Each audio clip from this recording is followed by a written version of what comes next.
Assalamualaikum warahmatullahi wabarakatuh. Kembali lagi bersama kami di channel Pangeran Cahaya. Hadirin semuanya, apakah sebenarnya syakar, mabuk ya, menjadi patokan atau menjadi makom yang wajib untuk dilewati di dalam perjalanan spiritual? Apakah itu menjadi patokan di dalam ilmu, di dalam perjalanan spiritual kita mencapai musyahadah kepada Allah, mencapai kefana kepada Allah? Kenapa banyak para wali ya, yang mengalami fase-fase mabuk atau syakar tadi, sehingga mampu mengeluarkan syatohat atau kata-kata yang tidak pantas diucapkan, atau kata-kata yang tidak pantas manusia mengucapkannya kecuali Allah Subhanahu wa taala. Nah, begini. Kalau kita lihat sejarah seperti Syekh Mansur Al-Hallaj, kemudian Syekh Ibnu Arabi, Syekh Abdul Hamid Dato Abulung, kalau di Jawa Syekh Siti Jenar, ada Syekh Hamzah Pansuri di Sumatera, di Pansur. Itu semuanya ya, rata-rata memang itu mengalami syakar. Bahkan Syekh Ibnu Arabi juga pernah mengalami syakar. Bahkan Syekh Jalaluddin Rumi itu pernah mengalami syakar. Bahkan Syekh Abu Yazid Al-Bustami pernah mengalami syakar. Tapi apakah semua para wali pernah mengalami seperti itu? Sebenarnya ada beberapa pendapat. Ada mengatakan semua para wali pernah mengalami syakar, tapi syakarnya itu tidak berlebihan sampai mengeluarkan kata-kata syafat. Karena arti dari syakar ini mabuk. Jadi seseorang yang mabuk akan Tuhannya, lupa akan dirinya, tidak ada dalam akalnya, pikirannya, hatinya, perasaannya selain daripada Allah, itu bisa dikatakan syakar karena dia mabuk kepada Allah. Sama juga kata-kata kita itu mabuk kepada janda pirang, atau mabuk kepada seorang wanita, atau mabuk harta, dibutakan dengan harta, dibutakan dengan jabatan dan sebagainya. Sama. Itu pendapat ulama yang kebanyakan seperti itu. Namun ada juga yang berpendapat begini, tidak memerlukan syakar, tidak perlu untuk syakar, karena itu tidak menjadi patokan ma'rifat atau patokan untuk fana kepada Allah. Nah, berarti yang dimaksud di situ syakar secara berlebihan, syakar secara mengeluarkan kata-kata syatohat. Nah, seperti Syekh Mansur Al-Hallaj, Syekh Siti Jenar dan lain-lainnya. Karena kalau kita meniti saja, tidak perlu jauh-jauh, dekat-dekat saja. Tuan tak salah maka Syekh Yusuf Al-Makassari, Tajul Khalwati Al-Bantani, Syekh Abdul Rauf As-Singkili Aceh, kemudian Syekh Nawawi Al-Bantani, ya. Kemudian apa namanya, Syekh Abdul Rauf As-Singkil, apalagi Syekh Nuruddin Ar-Raniri. Nah, beliau-beliau ini tidak pernah mengalami syakar seperti itu hingga mengeluarkan kata syatohat. Apakah beliau siapa? Wali Songo? Itu Wali Songo tidak pernah mengeluarkan kata-kata syatohat, tidak pernah mabuk. Tapi Syekh Dinar pernah. Berarti sebenarnya mayoritas memang para wali Allah tidak mengalami kejadian syakar seperti berlebihan mengeluarkan kata-kata syatohat. Namun ketika terjadi, janganlah kita sebagai umat yang tidak tahu, yang tidak belajar, yang tidak mendalami, menyalahkan mereka-mereka. Ya. Karena baginda Nabi Muhammad SAW itu manusia insan kamil mukammil, sehingga terjaga. Kalau tidak dijaga oleh Allah Subhanahu wa taala, maka baginda juga akan syakar, akan mabuk kemudian mengeluarkan kata-kata syatohat. Tapi tidak mungkin seperti itu. sehebat-hebatnya Nabi kita Muhammad sallallahu alaihi wasallam, semulia-mulianya tajalli, semulia-mulianya mazhar, kenyataan Nur Muhammad yang paling sempurna ada pada Nabi kita. Tapi beliau tidak pernah mengatakan akulah kebenaran mutlak, akulah yang paling benar, akulah al-haq, akulah Allah. Tidak pernah mengatakan begitu baginda Nabi. Nah, jadi hadirin semulakan, syakar itu bukan menjadi patokan atau jalan yang harus dilewati semuanya, kecuali syakar yang tidak membuat syatohat, kata-kata yang tidak ini tadi, seperti yang tadi dijelaskan pendapat di ulama pertama ya, kebanyakan ijma ulama. Jadi tidak menjadi, jangan kita ini seperti begini, oh ini teman saya, oh itu salik-salik yang lain kok bisa ya mengalami mabuk seperti itu, kok saya belum ya? Ataukah salik-salik lain itu jazab dia, majzub dia. Nah, majzub pun tidak semua para salik melewati majzub tadi. Sama dengan syakar, majzub itu ditarik akalnya, bukan dicabut akal. Mana dicabut akal? Ditarik akalnya untuk tidak berfungsi, tidak mengingat lagi dirinya, tidak mengingat lagi keluarganya, tidak mengingat lagi teman-temannya, tidak ada yang lagi diingat selain daripada sadar Allah terus.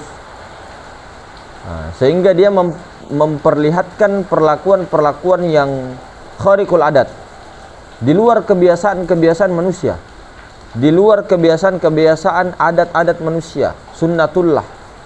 Itu orang-orang majzub, ditarik akalnya, sehingga tidak ada betul-betul yang di pikirannya, di pendengarannya selain Allah. Beda kalau orang gila. Kalau orang gila, kenapa dia gila? Ditarik akalnya bukan karena penuh, artinya bukan karena kemesraan hubungan intimnya dengan Allah, bukan. Tapi karena memang syarafnya itu yang dibengkokkan, diputuskan. Bukan karena belajar ilmu laduni, ilmu ma'rifat dan sebagainya, bukan memang dia pangkatnya majzub, bukan. Tapi ada kamas orang yang tidak pernah belajar tiba-tiba majzub, ada. Namanya majzub, ditarik itu jazab, dia ditarik akalnya. Itu orang tidak belajar, orang belajar sama saja ditarik. Kalau Allah Ta'ala mau tarik, di situ nanti ada yang majzub selama-lamanya, ada juga yang majzub sebentar, ada yang 40 hari, ada yang 5 bulan, ada 4 bulan, ada 1 tahun, ada yang 3 tahun dan sebagainya. Nah, itulah kenapa ada seperti itu. Biasanya memang asbab musababnya itu kondisi jazbah ya, yang terlalu jos, imannya itu terlalu melampau tinggi, terlalu menggebu-gebu, sehingga memang terjadilah seperti itu. Terjadi syakar, di sisi lain terjadi majzub. Imannya itu jazbanya sangat naik, sehingga tidak kuat menahan itu semua. Nah, itu sama misal kita sangat ya, sangat ingin bertemu dengan seseorang, kemudian kita menggebu-gebu jazbah, sangat mencintai, sangat merindukannya misal. Kemudian kita ini tidak sadar ya, saking inginnya bertemu, sehingga kita itu lupa akan diri kita, lupa akan semuanya. Nah, itu namanya kemesraannya hanyut dalam kemesraan, karena cintanya kepada Allah, karena cintanya kepada Rasulullah. Seperti itu. Itulah dikatakan mabuk dia. Nah, dalam keadaan kondisi mabuk ini, itulah kadang orang syatohat, kadang tidak. Kadang membuat bibirnya mengucapkan kata-kata seperti ma fi jubbati illallah, tidak ada dalam jubahku selain daripada Allah, seperti Syekh Abu Yazid Al-Bustami At-Taifuri. Nah, kemudian dan yang lain-lainnya, anak Al-Haq dan besertanya. Nah, itu kalau orang-orang yang memang tidak paham memang langsung menyesatkan. Katanya langsung dipenggal dan sebagainya. Mana buktinya Siti Jenar dipenggal? Nah, jadi perlu hati-hati kita dalam bertindak.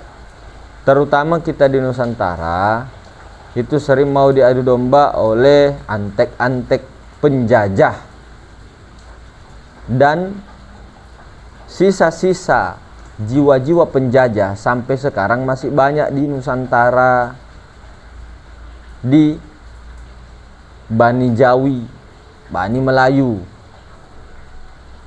Nusantara saya tidak menyebut hanya Indonesia ya, semua Nusa antara pulau-pulau di Asia Tenggara.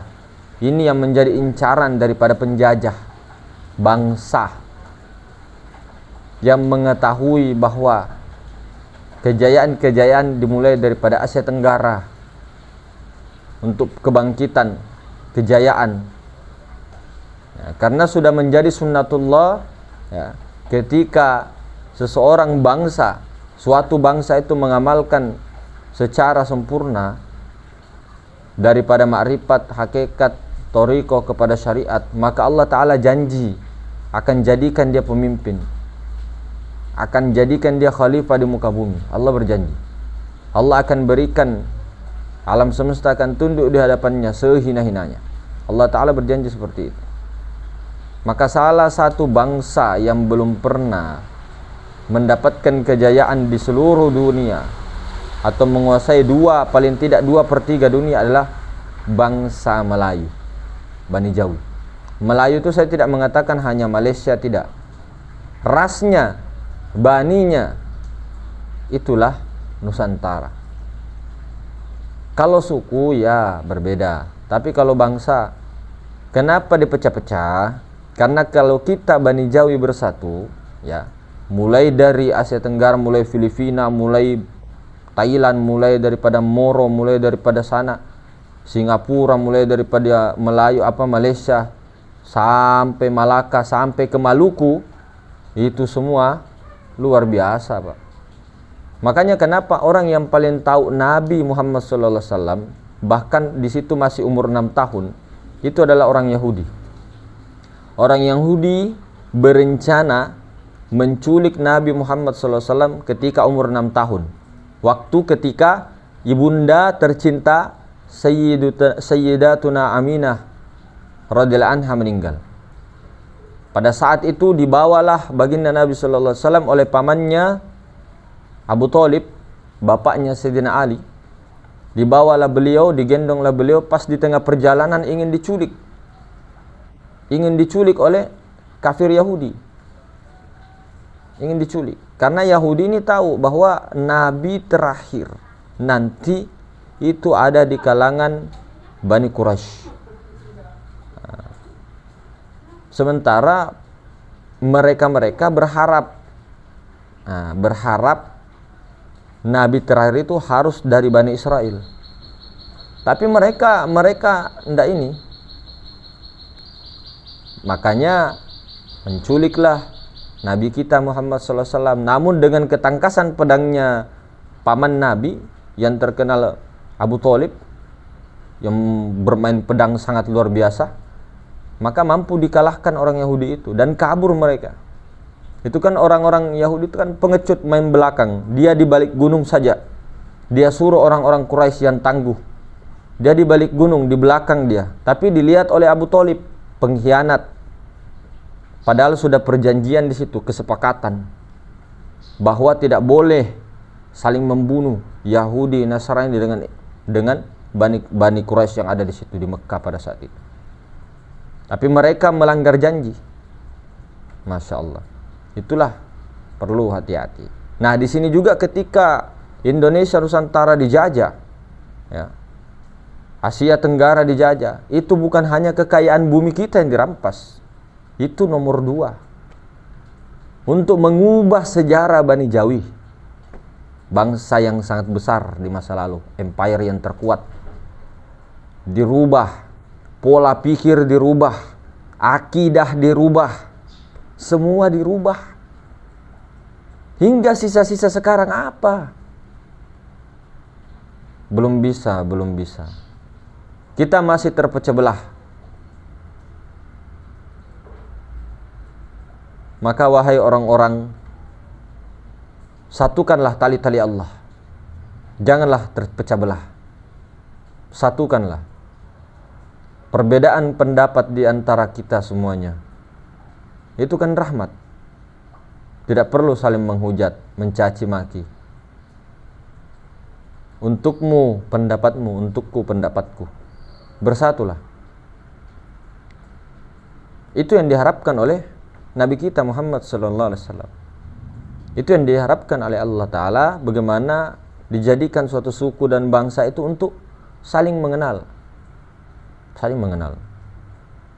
Nah, jadi begitu hadirin semulakan. Maka kembali tadi itu intinya tidak menjadi patokan. Seperti itu. Mungkin begitu hadirin. Wabillahi taufiq wal hidayah. Assalamualaikum warahmatullahi wabarakatuh.